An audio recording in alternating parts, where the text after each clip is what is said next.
Assalamualaikum warahmatullahi wabarakatuh. Hari ini yang akan kita bahas adalah tentang rencana pengembangan pelabuhan perikanan. Ini adalah materi lanjutan setelah sebelumnya kita membahas tentang industri. Perencanaan menurut jangka waktu terbagi menjadi tiga, yaitu perencanaan jangka panjang, pendek, dan menengah. Kalau rencana jangka pendek itu seperti rencana tahunan yang tertuang dalam RAPBN, diajukan setiap tahun anggaran baru, biasanya setiap bulan November Desember 2021 misalnya, dan rencananya dieksekusi pada 2022. Itu harus sudah selesai pada bulan November Desember. Makanya pada bulan-bulan tersebut di pemerintahan banyak sekali kegiatan-kegiatan dengan tujuan untuk menyelesaikan rencana anggaran. Ada juga rencana pembangunan jangka menengah, ini pada periode 5 tahun sekali, dan rencana pembangunan jangka panjang setiap 25 tahun sekali. 25 tahun dan 5 tahun ini relatif bisa berubah-berubah tergantung dengan prioritas dari skala pembangunannya. Kalau dia dirasa penting, maka rencana jangka panjangnya bisa lebih panjang atau lebih pendek. Peningkatan peran dan fungsi pelabuhan di masa yang akan datang mutlak diperlukan, dan prinsip-prinsip yang harus dipegang dalam pembangunan pelabuhan maupun pengembangannya adalah mengikuti istilah SIDCOM, yaitu terdiri dari S. Studi kelayakan, rencana induk kepelabuhanan perikanan, desain rinci, pembangunan, operasional, dan pemeliharaan. Ini adalah prinsip-prinsip utama yang tidak bisa dihilangkan satu sama lainnya. Semuanya saling terkait dan mendukung untuk pembangunan maupun pengembangan pelabuhan perikanan. Pertimbangan hal tersebut diantaranya adalah yang pertama sebagai acuan pengelolaan pelabuhan perikanan.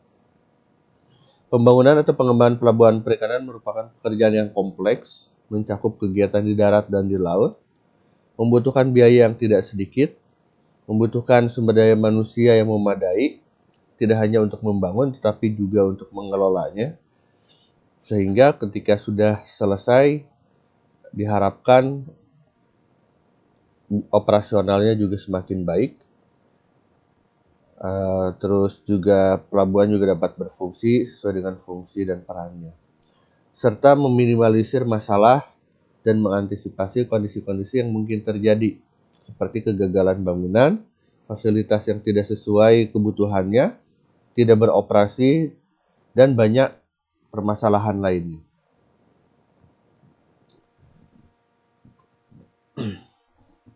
Pelabuhan perikanan saat ini semakin menarik bagi investor untuk dijadikan basis dalam pengembangan industri perikanan, dikarenakan berbagai alasan. Yang pertama, dan ini yang paling penting, investor sangat sulit mendapatkan tanah. Pelabuhan perikanan sebetulnya yang memiliki mandat menyelenggarakan industri perikanan, industri pengolahan, diharuskan menyediakan lahan yang bisa digunakan oleh investor dalam berkegiatan untuk berkegiatan di bidang industri perikanan. Biasanya harga sewanya sangat murah sekali. Jika di luar sana harga sewa tanah per meter perseginya bisa mencapai 100.000 atau bahkan sampai jutaan. Kalau di pelabuhan perikanan itu biasanya di bawah 50.000 per meter persegi. Selanjutnya, government policy juga, di mana pemerintah kita sejak 2010 itu sudah mulai menunjukkan minat pada bidang perikanan dengan menunjuk Pak Fadel Muhammad dan mengeluarkan kebijakannya dalam bidang Minapolitan.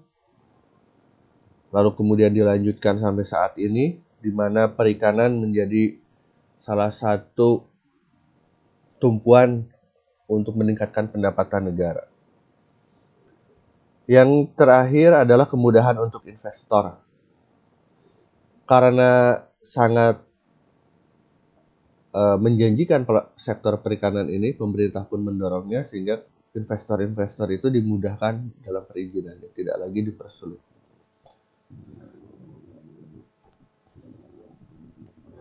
Seperti halnya pengembangan pelabuhan perikanan, maka seperti halnya pembangunan pelabuhan perikanan, maka pengembangannya pun tidak jauh beda dengan skema pembangunan itu sendiri.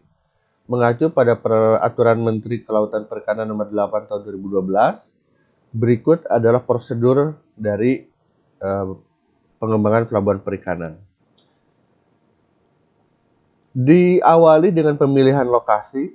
Setelah itu kalau dia layak disetujui oleh gubernur, bupati, atau kementerian, maka akan diadakan studi kelayakan. Seperti halnya pembangunan di awal, maka studi kelayakan pada pengembangan pun dilakukan mencakup pada bidang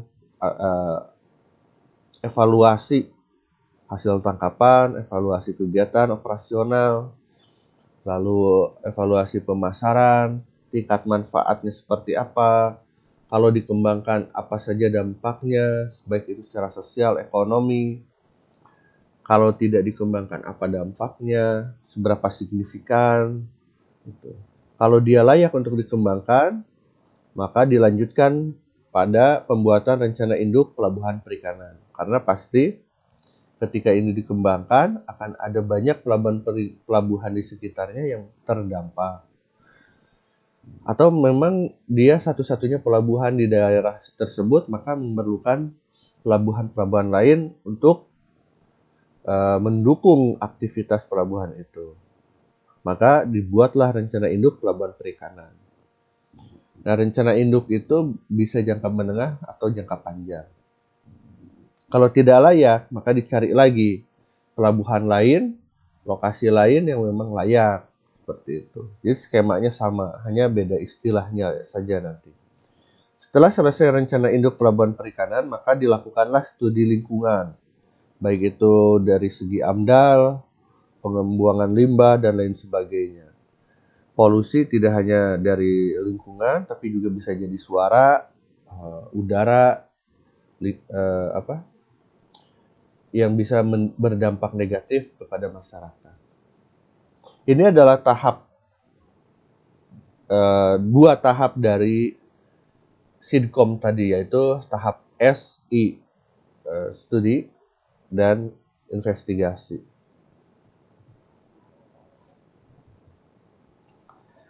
Kemudian dilanjutkan pada studi tahap D-nya, studi detail desainnya. Setelah selesai, maka akan disusun yang namanya penyusunan detail desain. Pada penyusunan detail desain itu sangat rinci sekali desainnya, termasuk per blok setiap bangunan ada di situ. Jadi kalau kita merancang suatu bangunan, pelabuhan perikanan, maka ketika di detail desain, itu per meternya harus ada rinciannya.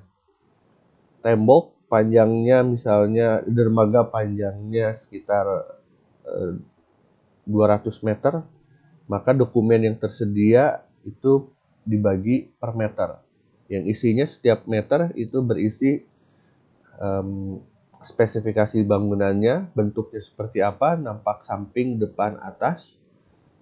Terus kalau dia memerlukan tiang pancang seperti apa, pengerukannya seperti apa, penggalian tanahnya sedalam apa, menggunakan jenis atau bahan bangunannya seperti apa, itu di detail design.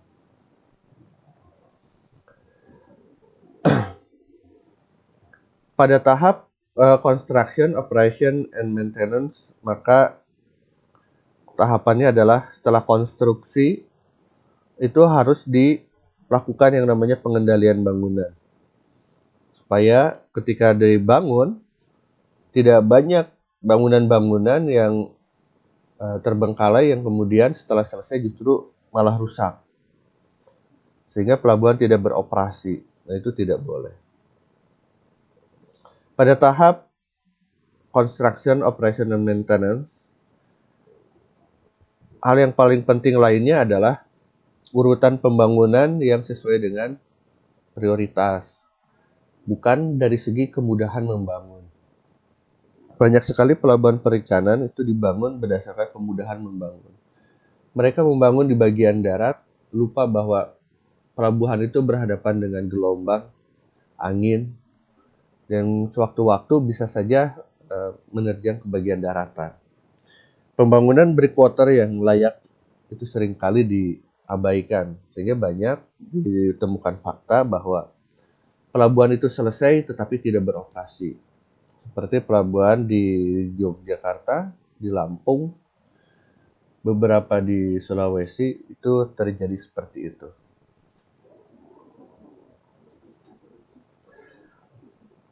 Apa sebetulnya rencana induk pelabuhan perikanan? Rencana induk pelabuhan perikanan itu disusun secara nasional, merupakan arah pembangunan pelabuhan perikanan dan pengembangan pelabuhan perikanan agar penyelenggaraan pelabuhan perikanan dapat saling mendukung satu sama lain. Ketika Karangantu akan dikembangkan menjadi pelabuhan perikanan samudra, maka tentu saja ada nilai manfaat yang bisa diperoleh oleh pelabuhan-pelabuhan sekitarnya. Bahkan sampai satu provinsi, sampai Binwangen, sampai Labuan manfaatnya. Dan ketika Karangantu sudah dinaikkan kelasnya menjadi kelas samudra, maka pelabuhan lainnya pun akan memiliki kesempatan untuk meningkatkan fasilitas, meningkatkan kelas, meningkatkan peran yang sebelumnya ditinggalkan oleh pelabuhan perikanan Karangantu.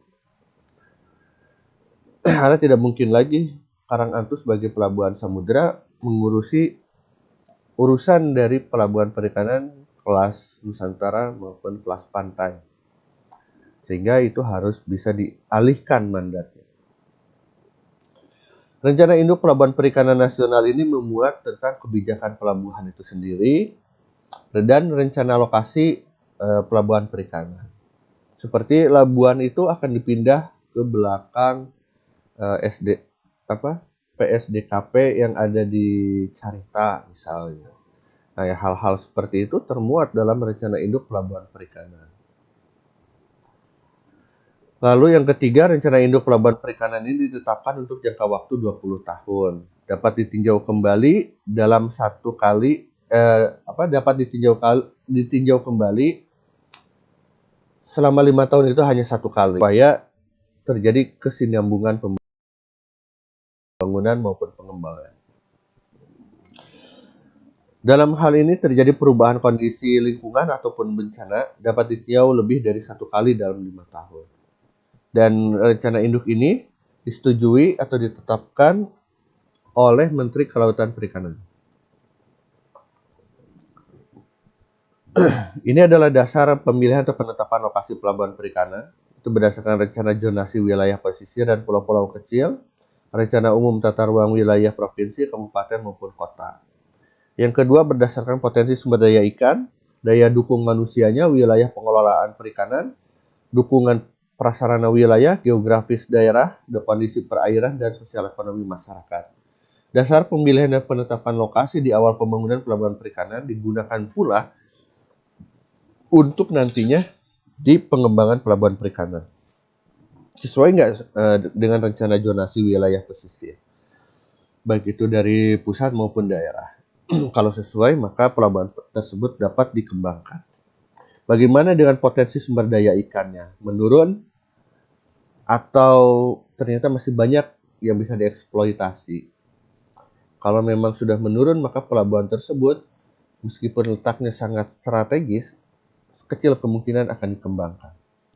Yang ketiga, daya dukung sumber daya manusianya. Bagaimana SDM-nya, apakah memadai ketika akan dikembangkan? Kalaupun memang di situ tidak memadai, bagaimana stok di kementerian? Apakah ada yang bisa disubsidikan untuk daya dukung sumber daya manusia? Yang keempat itu tentang wilayah pengelolaan perikanannya. Apakah sudah banyak pelabuhan yang beraktivitas di wilayah pengelolaan perairan di situ? Atau memang masih ada kemungkinan untuk tambahan anggota untuk mengeksploitasi wilayah perairan itu. Wilayah pengelolaan perikanan itu kalau kita singkat namanya WPP. Di bagian kelima tentu saja daya dukung prasarana wilayah seperti jalan, terus jarak. Kalau dia samudra maka harus ada akses ke wilayah industri, harus ada akses ke bandara untuk kegiatan ekspor impor. Terus juga ada bagaimana geografis daerahnya, kondisi perairan, sosial ekonomi masyarakatnya, itu ditinjau kembali. Dan di luar dari peraturan ini yang paling penting adalah kebijakan wilayahnya, kebijakan daerah. Seperti halnya di Jakarta, Muara Baru adalah tipe samudra, Muara Angke merupakan tipe pantai, tapi keramaian aktivitas di pelabuhannya, nilai yang didapatkan oleh pelabuhan Muara Angke itu bisa hampir setara dengan pelabuhan samudra Nizam Zahman Samudra Jakarta. Tetapi statusnya tetap pelabuhan perikanan pantai gitu. Karena tidak mungkin dalam satu wilayah terdapat dua jenis pelabuhan yang setipe.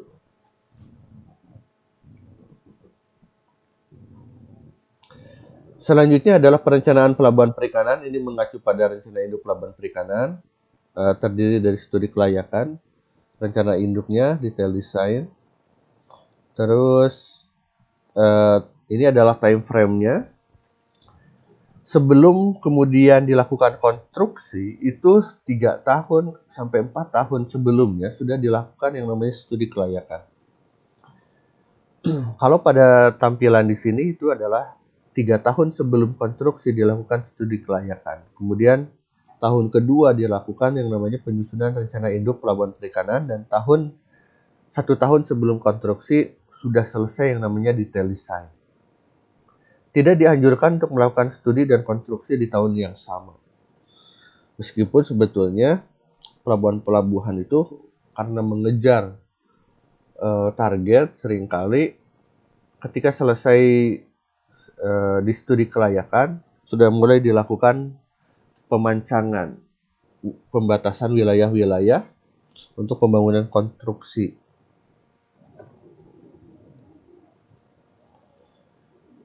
Detail desain itu isinya adalah sebagai berikut, mulai dari survei dan pengumpulan data, mulai dari survei perikanannya, ikannya ada apa saja jenisnya, dipasarkan kemana, berapa banyak, nilai ekonomi yang diperoleh dari ikan itu sendiri berapa, terus ada sosial ekonominya, dampak terhadap masyarakat, keberadaan pelabuhan itu seperti apa, apakah mampu meningkatkan kesejahteraan masyarakat maupun nelayan, berapa tenaga kerja yang terserap, lalu seberapa dampaknya terhadap lingkungan, gitu.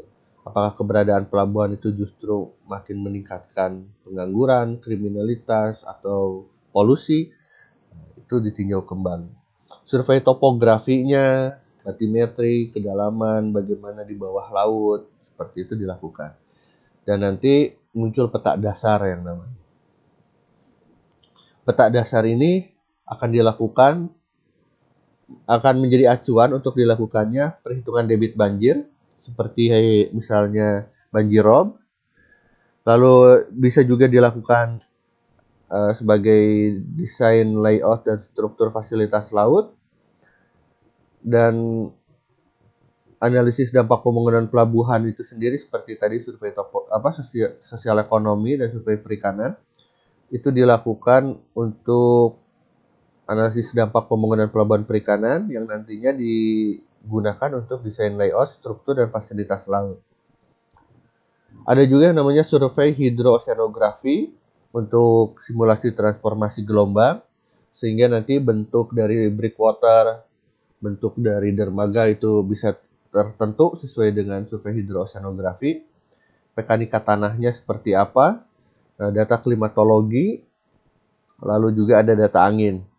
Data angin ini diperlukan tidak hanya untuk peramalan gelombang, tetapi juga untuk mengukur seberapa kuat dermaga yang harus dibangun. Nah, itu ada di survei pengumpulan data, analisis dan pengolahan data, dan desainnya. Lalu kemudian setelah itu selesai semua, disusunlah yang namanya RAB dan spek teknis.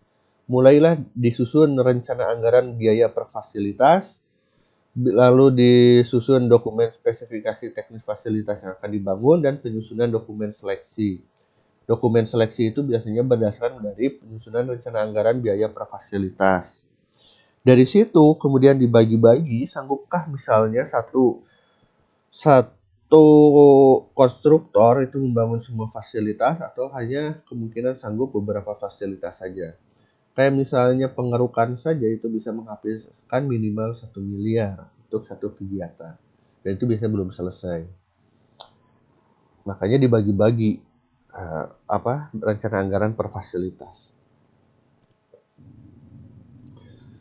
Peran pelabuhan perikanan sendiri itu adalah mengacu pada peraturan Menteri Kelautan sebagai pemanfaatan sumber daya perikanan, pengolahan sumber daya perikanan, kegiatan praproduksi, produksi, pengolahan, pemasaran, pengawasan sumber daya ikan.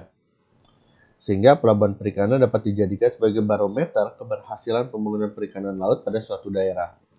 Karena aktivitas perikanan terkonsentrasi di kawasan pelabuhan dan sangat mudah dilihat dan dievaluasi kemajuannya. Selain itu, pelabuhan perikanan juga dalam operasionalnya sangat berdampak luas terhadap tumbuh dan berkembangnya usaha perikanan, baik itu skala besar maupun skala kecil. Sejak era reformasi hingga saat ini, pelabuhan perikanan dijadikan ujung tombak dalam menjalankan kebijakan pemerintah dalam pembangunan perikanan dan kelautan. Hal ini dimungkinkan karena fungsi pelabuhan perikanan sebagai dua pusat, yaitu pengembangan ekonomi masyarakat perikanan dan pengembangan pemanfaatan dari perikanan atau sumber daya ikan di laut. Pengembangan suatu pelabuhan perikanan itu harus direncanakan sesuai dengan pola pengembangan yang telah ditentukan. Salah satu pola pengembangan pelabuhan perikanan yang harus ada, misalnya ya, ini salah satu contoh bagaimana satu model pengembangan pelabuhan perikanan itu triptych portware untuk pelabuhan perikanan. Triptych portware itu adalah konsep pengembangan pelabuhan perikanan dengan memperhatikan aspek wilayah produksi, foreland, wilayah distribusi, hinterland, dan aspek pelabuhan perikanan atau fishing port agar fungsi dan tujuannya bisa dicapai. Ketiganya sangat berhubungan dan tidak bisa dilepaskan satu sama lain. Ketika pelabuhan itu akan dikembangkan, otomatis akan melihat DPI-nya di mana, WPP berapa, sudah tereksploitasi atau belum, lalu kemudian setelah ditangkap, daerah konsumennya kemana. Ini berkaitan erat, sehingga ketika akan mengembangkan pelabuhan, konsep triptych portware ini sangat relevan. Bagaimana keterkaitan hinterland dengan pelabuhan perikanan? Hal ini perlu dianalisis agar produksi hasil tangkapan yang didarkan di pelabuhan perikanan dapat terserap habis sesegera mungkin tanpa harus menunggu terlalu lama. Seringkali kalau sekarang ikan yang ditangkap nelayan itu tidak langsung dibeli oleh konsumen. Mereka melalui perantara yang sangat panjang sekali. Kalaupun tidak habis, itu akan dikirim ke pelabuhan lain yang memiliki pasar yang sangat besar. Seperti karang antu yang dikirim ke Muara Baru, dijual di pasar ikan Muara Baru, Muara Angke. Karena konsep pemasaran yang sekarang berlaku tidak seperti sebelumnya. Kalau sebelumnya yang bertanggung jawab untuk memasarkan ikan hasil tangkapan adalah pihak pelabuhan melalui kegiatan pelelangan ikan, tetapi sekarang dengan terikatnya nelayan oleh tengkulak, maka yang bertanggung jawab untuk memasarkan ikan hasil tangkapan adalah para tengkulak itu sendiri. Yang kedua, dapat diketahui kemungkinan dalam memperluas hinterland. Yang ketiga, dapat diketahui beberapa produk dari produksi perikanan yang dapat dieksploitasi. Nah, ini seringkali tidak diperhitungkan. Kita seringkali latah dalam mengembangkan produk perikanan. Kalau di satu pelabuhan itu ramai dikembangkan jenis ikan tertentu, maka pelabuhan lain pun akan mengikutinya. Padahal belum tentu itu adalah ikan hasil tangkapan yang unggulan di tempat tersebut. Yang keempat, dapat diketahui jenis dan kapasitas fasilitas pelabuhan sehingga bisa dihitung berapa daya tampungnya, bagaimana pengaturan pendaratan ikannya supaya kemudian tidak terlalu menumpuk. Yang kelima, dapat diketahui hubungan antara hinterland yang satu dengan hinterland yang lain dalam menerima produksi perikanan di pelabuhan tersebut. Ini sangat jarang sekali dilakukan analisis bagaimana hubungan antar hinterland. Apakah ikan yang dari Karanganyar itu dikirim misalnya ke Rangkas Bitung, kemudian dari Rangkas Bitung itu dialirkan ke daerah Bogor atau ke daerah lainnya, itu jarang diketahui. Dapat diketahui distribusi jenis olahan di hinterland sehubungan dengan rencana pengembangan terhadap tipe olahan ikan yang dikembangkan di pelabuhan perikanan. Jadi daripada diolah di daerah hinterland, kenapa tidak diolah terlebih dahulu di daerah pelabuhan gitu, kemudian didistribusikan. Fishing ground ini sangat berkaitan dengan pelabuhan perikanan karena fishing ground sangat menentukan dalam memperoleh informasi penyebaran ikan. Terus fishing ground juga dapat berkaitan dengan pembagian wilayah perairan, di mana wilayah perairan dengan jenis tertentu agar nantinya dapat diketahui jenis alat tangkap apa saja yang harus dikembangkan. Fishing ground juga terutama di daerah tropis mempunyai jenis dan ragam ikan yang lebih banyak daripada di daerah subtropis. Idealnya seperti itu. Fishing ground ini dianalisis lebih detail. Jadi ketika nelayan akan pergi melaut, melakukan kegiatan operasi penangkapan ikan, dia memperoleh informasi dari pihak pelabuhan, dari sah bandar pelabuhan, daerah mana saja yang harus dilakukan penangkapan, menggunakan alat tangkap apa, dan pada jam berapa, kalau di dalam 1 bulan, pada minggu pertama kah, minggu kedua, minggu ketiga, minggu keempat, itu sudah ditetapkan. Sehingga memudahkan nelayan-nelayan dalam melakukan penangkapan. Apa tolak ukur pengembangan pelabuhan perikanan? Yang pertama, aspek konstruksi. Yang kedua, aspek fungsi dan aspek manfaat. Dari aspek konstruksi, keberadaan existing fasilitas dan kesesuaian fasilitas ini sangat diperhatikan. Aspek fungsi adalah kemudahan dalam operasional, kemudahan dalam pemanfaatan fasilitas maupun peralatan yang tersedia di pelabuhan perikanan. Jangan sampai ada dermaga tetapi tingginya sangat sulit dijangkau seperti di dermaga Labuan. Kalau sedang surut, kapal-kapal nelayan itu sangat sulit untuk mengangkat ikan hasil tangkapan. Yang selanjutnya adalah aspek manfaat. Seberapa jauh operasional pelabuhan perikanan dapat mendukung tujuan dari pembangunan? Seberapa besar dampak positifnya, multiplier effect atau efek menetes ke bawah, khususnya dalam mendorong pertumbuhan ekonomi atas keberadaan dari pelabuhan perikanan. Kriteria daya dukung pengembangan pelabuhan perikanan itu terdiri dari 8, mulai dari sistem, kualitas pendataan, aspirasi pemerintah pusat dan daerah, kualitas SDM, kondisi prasarana jalan menuju pelabuhan atau menuju daerah konsumen, kondisi sarana transportasi, fasilitas pelabuhan, ketersediaan lahan, dan rencana induknya itu sendiri. Sementara sampai di sini dulu untuk rencana pengembangan pelabuhan, kita akan lanjutkan pembahasan pada pertemuan berikutnya.